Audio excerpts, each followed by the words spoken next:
The Polyverse presents Dark System, Part 3, Cold Shoulder.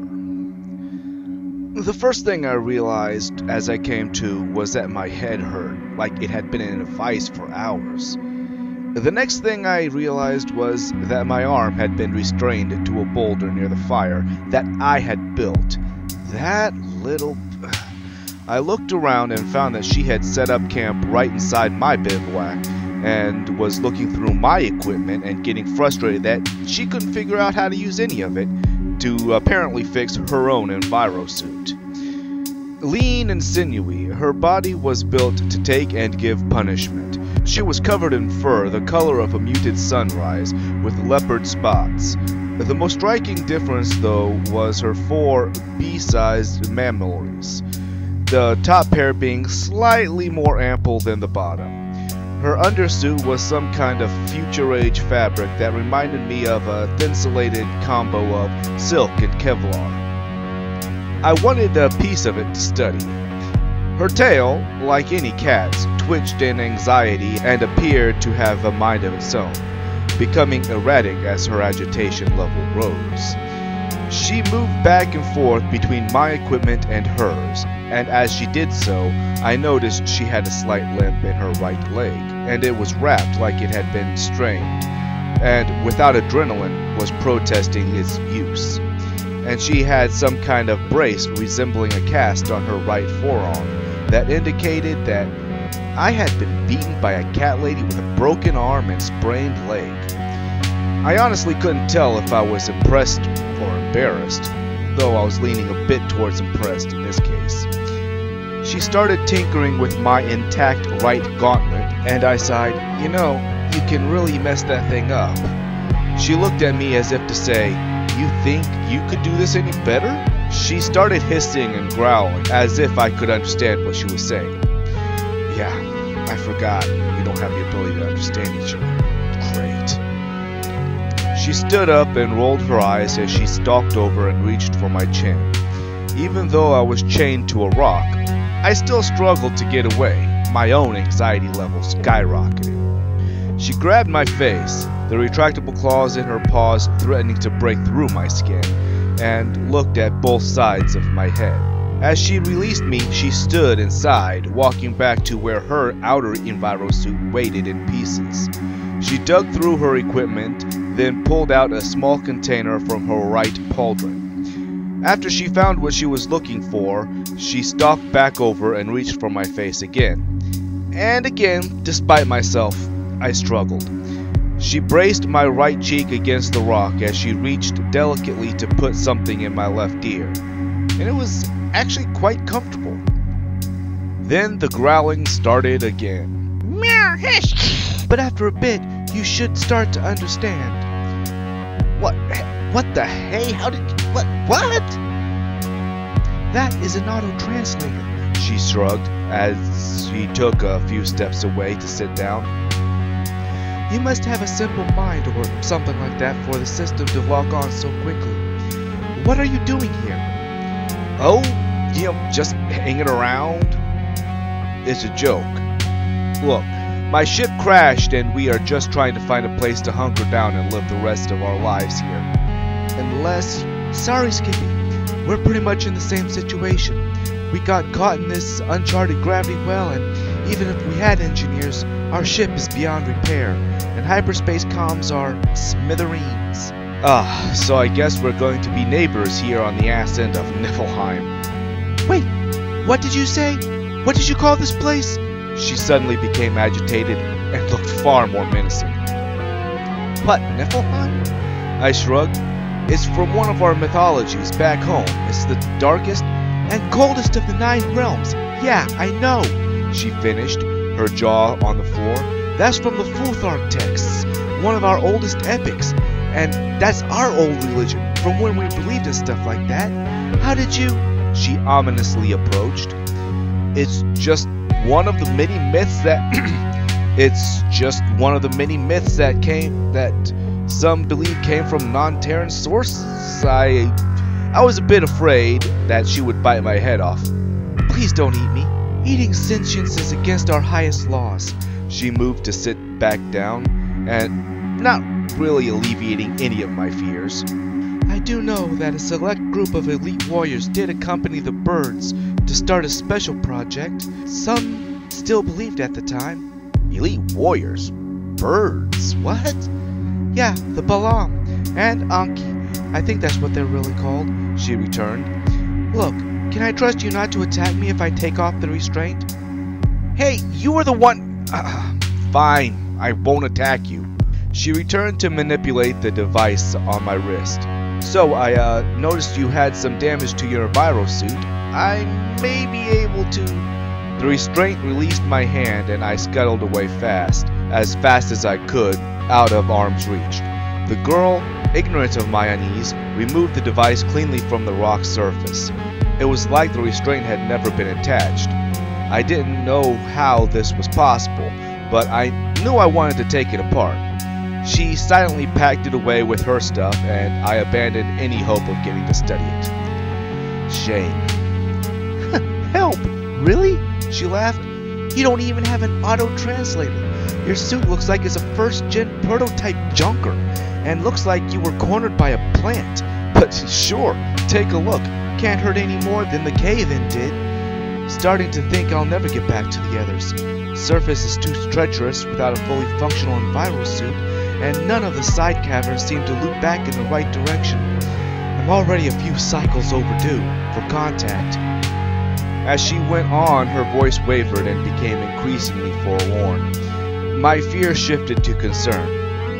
I felt sorry for her. Could be a mistake. She did try to eat me, but... Hey, no tears now. Whatever we can do to help. I postponed my own inspection of her equipment, wanting to comfort her, not really knowing why. Yeah, like I need the help of mobile plant food. Just check out my equipment so you can realize you don't have a hope in Helheim of fixing it. She stalked off a little ways. And what do you mean by we? Are you one of those weird species that refers to themselves in the third person or something? I plopped down with some tools and began my once-over. No, I have a team. But as my stuff is so damaged, he needed to get some more spares. Team and he, huh? Are you sure you didn't get brain damage? This was going to be a long day. But as long as I proved I was useful, she wouldn't kill me. Right? I got to work, using some of the tools from my own emergency tool set, meticulously went over everything I could. It was light decades ahead of anything I had ever seen before, and I was fascinated. All over the surface was something that looked like sensors. I could detect nanoscale monoatomic gold in the fabric's inner surface. The metal-like ceramic on the outer surface was near impervious to anything. It must have been one epic rock slide that damaged it. Time slowed to a crawl as I became fascinated by the tech. This was like a dream. As I worked, curiosity got the better of her as she approached and towered over to watch over my shoulder. Very unnerving. So, how long do we have to wait to this team of yours? As if on cue, Sean walked through the cave's mouth. Barely glancing over, he chimed, "Already making friends, I see. What's his name?" I didn't need to ask. It was clear that we were not enemies, or I'd be dead. It's a her, and I haven't asked. What is your name? I glanced up at her. Catherine Ragnes, daughter of Brynja, clan of Tyr. What are you called? Stephen Neil Mclaine, and that is Sean Takahito. We're scientists. She could barely suppress a smirk. Well, you're clearly not warriors. Are you telling me you're suddenly linguist? Sean asked as he struggled to the camp with equipment. And you understand all of that hissing? Nah, the kitten here has a universal translator that fits in like earbuds. Who are you calling kitten, milquetoast? She demanded, suddenly threatening again. Her nostrils flared, her hackles rose. She was not a happy camper. I had to take a moment to make sure my pants didn't become full. Milk? What? Whatever. I didn't mean anything by it, I struggled as I backed up. It's just, help me out here, Takahito. Help with what? Sean scoffed as he began to set up a workbench. Are you trying to get yourself killed, or are you just lucky? She glared at both of us, Sean calmly setting up a workstation, oblivious to the danger we were in. Me, white as a sheet, holding my hands out in what I hoped was a non-threatening way. She inhaled deeply through her nose a few times, willing herself to be calm. I don't have another AT. You're lucky I had that one. She finally returned and then smirked as an idea hit her. It makes it sound as if you have a habit of pissing women off. Are you really a scientist? It's not just women, but plants and animals too, I sighed, hoping levity would allow me to keep my skin as I started to help out getting the workbench set up. And yes, I am a scientist, and engineer by the way. In fact, I designed most of this equipment you see. So, are you going to tell me her name, or did she even tell you? It's Katrin. Really? Cat lady's name is Cat? Yeah, Torch Hailstone of the Aesir. It's a perfectly noble name. She shrugged, looking over the equipment approvingly. Torch Hailstone? Aesir? Yeah, I was born during a meteor shower and expected to be a scout. Did you say Aesir? Sean asked, interest piqued. As in Thor's people? You know Thor? She asked, interest suddenly piqued. We don't know Thor. I sighed to Katrin, then Sean. Turns out, her people may have been the source of some of the Nordic myths. You mean to tell me those ancient aliens people were right? He grimaced. Perhaps, can't rule anything out. I returned to working on the Enviro suits. Just FYI, Steve. Sean started as he began to effect repairs as well. The rover's power cells were running low, so Jen is making a return trip to the Ericsson for a top-off, and we expect her back in 6 hours. Sean, I have a better chance of fixing her Enviro suit than you do. See what you can do for mine as I try to figure this out. Kat, any clue where to start? I know nothing about the workings of that. It's mostly bird tech. She grimaced. I think she grimaced at least. What do you hope to get out of this? People go through years of training to understand that. I'm hoping I can get it functional enough that we can get you out of this cave and score some points with your people by saving you so you don't kill us. You really think the cats are that dangerous? They have an entire crew, and clearly they have warriors, and we have scientists. Yes, they're dangerous, I returned despite the rush of new tech to dissect. This was becoming tedious. Don't think compliments will get you anywhere, Scaldy. Kat strolled off to sit by the fire. Look, I just want to help, but I need something from you, I approached cautiously. Oh, so the engineer needs a scout's help, huh? She got back up and stood there. Sean, only hearing half the conversation, just focused on his work, trying not to laugh at my own struggles. Just give me a damage report or something so I have something to go on. No power to the extremities, multiple deformed parts, and operational and control software is wonky. Wonky? Really? No, it's just I didn't expect an alien to use that word. You're just hearing a translation, dumbass. You know, you're pretty dumb for an engineer. Unfortunately, some of Kat's gear was beyond our ability to field repair, but, remarkably, I managed to jury-rig pieces of our own tech to cover up the holes left behind and integrate our environmental controls into the processors of her suit. Wow, what you lack in survival skill and warrior's heart, you more than make up for in Scald skill. Kot marveled as she started up her suit. Doesn't happen very often, but I'm impressed. Aw, she's purring. Did Stevie do good? Sean mocked as he put his own suit back on. You know what? Kat chuckled. Your friend is kind of a troll. Yeah, things are working out. I finished my own systems check.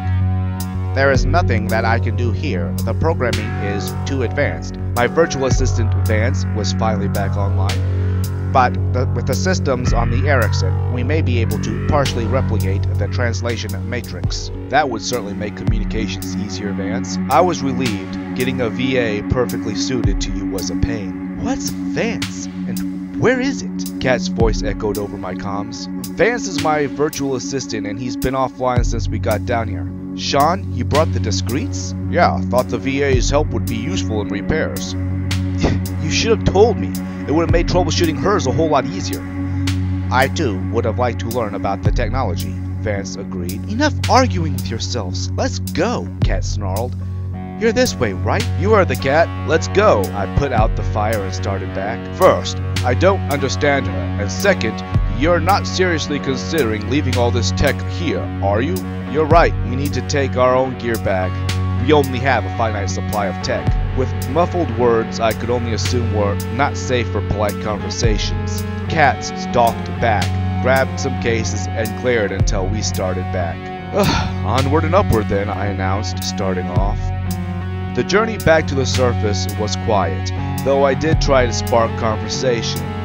It was not fated to be. Sean led the way, having closed his comms to Kat. He couldn't understand her anyway. Kat brought up the rear. I could only imagine she was planning our disappearance while cursing us all to oblivion, though. Suddenly, an eerie moan at the low end of the audible spectrum halted us in our tracks.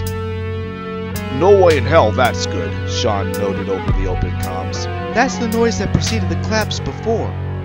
I hope that means RUN! I called as all three of us dropped our cases and darted down the cavern.